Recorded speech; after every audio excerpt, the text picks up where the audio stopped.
The laughter cut through the room like broken glass, and every eye turned to me, the old man in the cheap suit, holding nothing but an empty box. His laughter was a sharp, ugly thing. It cut through the gentle clinking of champagne flutes and the polite hum of my daughter's engagement party, silencing the room more effectively than a shout. All eyes turned to me, Harold, a retired history teacher in a slightly too tight suit, clutching the empty box in my suddenly trembling hands. A gardening spade, my son-in-law-to-be, Julian, held the offending object aloft like a dead rat. He was a sculpture of a man, all sharp tailoring and condescension. "You flew 3,000 miles to give me a gardening spade, Harold." The box he'd just torn open and tossed aside lay on the marble floor of their penthouse. It had been a beautiful thing, antique, lined with faded velvet. Inside, nestled in the silk, had been a simple, honest gardening trowel. Its wooden handle was worn smooth by decades of use, its steel blade thin and gleaming from years of love. It wasn't just a spade. It was the spade. "It's not just any spade, Julian," I heard myself say, my voice quieter than I intended. "It was my father's. He used it to plant the oak tree in our backyard, the one that stood for over 70 years. My daughter Amelia looked from me to Julian, her face a canvas of conflicting emotions, embarrassment, pity, and a flicker of something that might have been recognition. She knew the story. She'd played under that tree as a little girl. Julian, however, just let out another bark of laughter. "An antique spade. Fantastic. What's next for the wedding? A horse-drawn plow. We live in a high-rise, Harold. We don't have a yard. We have a balcony with a single, pathetic lavender plant." He gestured with the trowel toward a glass door, beyond which a solitary pot sat, looking as out of place as I felt. He then walked over to a sleek, minimalist trash bin, a column of brushed steel, and dropped the trowel inside. It landed with a hollow, metallic clang. The silence in the room was absolute. A woman gasped. A man cleared his throat. Julian turned back to me, brushed his hands together as if ridding himself of dust, and smiled a thin, victorious smile. "Now can I get you a real drink, Harold? Something to wash down the sentiment." Something inside me, a deep-rooted anchor of love and memory, held firm. I didn't yell. I didn't storm out. I just looked at Amelia. Her eyes were glistening, fixed on the trash can. She knew. She knew what that spade meant. I set the empty, beautiful box on a nearby side table. "No, thank you, Julian," I said, my voice now remarkably steady. "I think I've had my fill." The party continued, a low hum of chatter that deliberately excluded me. I felt like a ghost at a feast. I saw Julian's mother, a woman lacquered with wealth, give me a pitying look. I saw his father clap him on the back, a silent gesture of approval for a job well done, for putting the sentimental old fool in his place. I stayed for another agonizing hour, mostly for Amelia. I watched her move through the room, a stranger in her own life. When I finally said my goodbyes, she hugged me tightly, whispering, "I'm so sorry, Dad. He's just stressed with the wedding plans." I kissed her cheek. "It's okay, sweetheart." But it was the spade.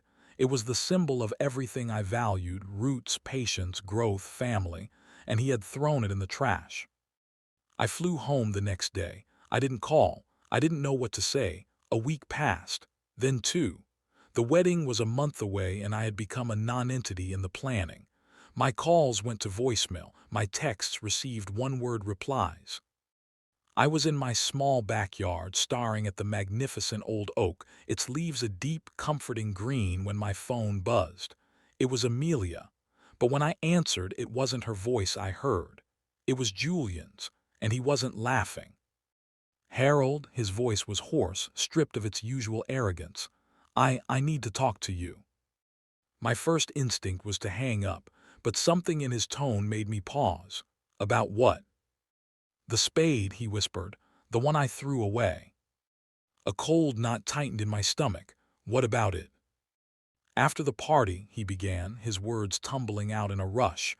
"The cleaning service came the next morning. They emptied all the bins. I didn't think about it. It was just a spade. I waited, my heart a dull, heavy thud in my chest. He was calling to tell me it was gone, irretrievably lost. The final insult. But the box, he continued. The antique box you left on the table. Amelia kept it. She put it on the mantelpiece. She cried over it, Harold. She cried over an empty box. I thought she was being ridiculous, sentimental. I closed my eyes, leaning against the sturdy trunk of the oak. Its bark was rough and familiar under my palm. Then, yesterday, Julian said, his voice dropping even lower, I had a terrible day. A deal I'd been working on for a year fell through. My father, he called me a failure, a disappointment, said I had no substance, just a fancy suit and a big mouth. He let out a sound that was half laugh, half sob. He's not wrong. I said nothing, letting him fill the silence. I came home and Amelia was out. I was wallowing, feeling sorry for myself, and I saw that stupid box on the mantelpiece. I was angry, angry at my dad, at the world, at you for giving her something that made her cry.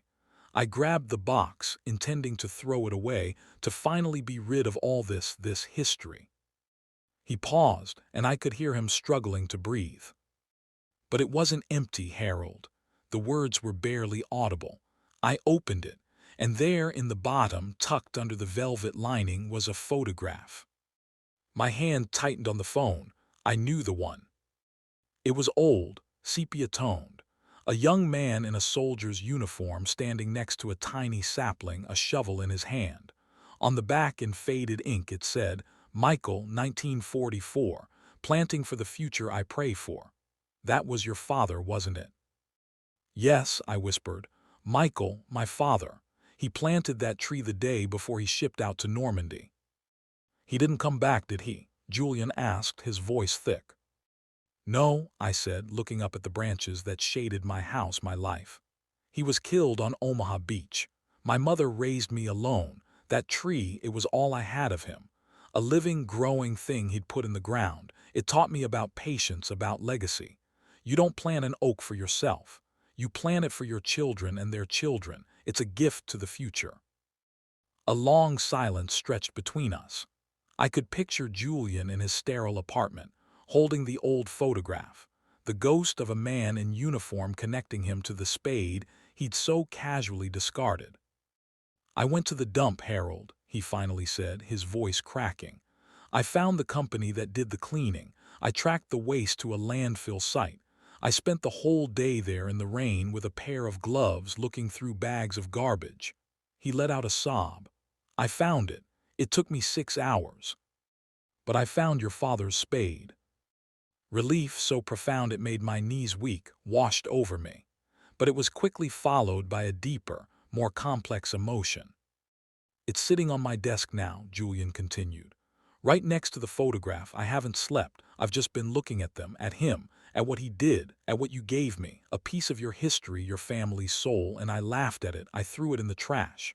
He was crying openly now, the sound raw and ugly but utterly real. My father was right. I have no substance. I'm just a shell. I listened to him cry, the powerful, arrogant man reduced to this. And in that moment the anger I'd been holding onto for weeks began to dissolve. It wasn't replaced by forgiveness, not exactly. It was replaced by something my father taught me, through the simple daily act of tending his tree. Empathy. Julian, I said, my voice firm but gentle. Listen to me. My father didn't plant that tree for himself. He didn't even plant it for me. He planted it for a future he might never see. A future where some young man, maybe his own grandson, would sit in its shade and feel peace. That spade isn't just a tool. It's a reminder that what we build, what we grow, what we nurture, that's what matters. It's not about the deal you close or the money you make. It's about the roots you put down. He was quiet, sniffling. You went to a landfill, I continued. You spent 6 hours in the rain digging through garbage for something you knew meant the world to me and my daughter. That's not nothing, Julian. That's substance. That's a start. I don't know how to be this, he confessed, his voice small. I don't know how to be like him, like you. You don't have to know, I said. You just have to be willing to learn. Keep the spade, Julian. And when you and Amelia finally move to a place with a yard, plant something with it. Something that will outlive you. That's how you honor my father. That's how you honor me. And that's how you build a legacy for your own children. There was a long, shaky breath on the other end of the line. I will, he whispered. I promise you, Harold, I will. When I finally hung up, the evening light was filtering through the leaves of the old oak, dappling the grass in gold and green. I placed my hand on its rough bark, feeling the connection to my father, to the past. And for the first time, I felt a flicker of hope for the future. The spade had been thrown away, but it had been found again. And in the finding, maybe, just maybe, a man had begun to grow.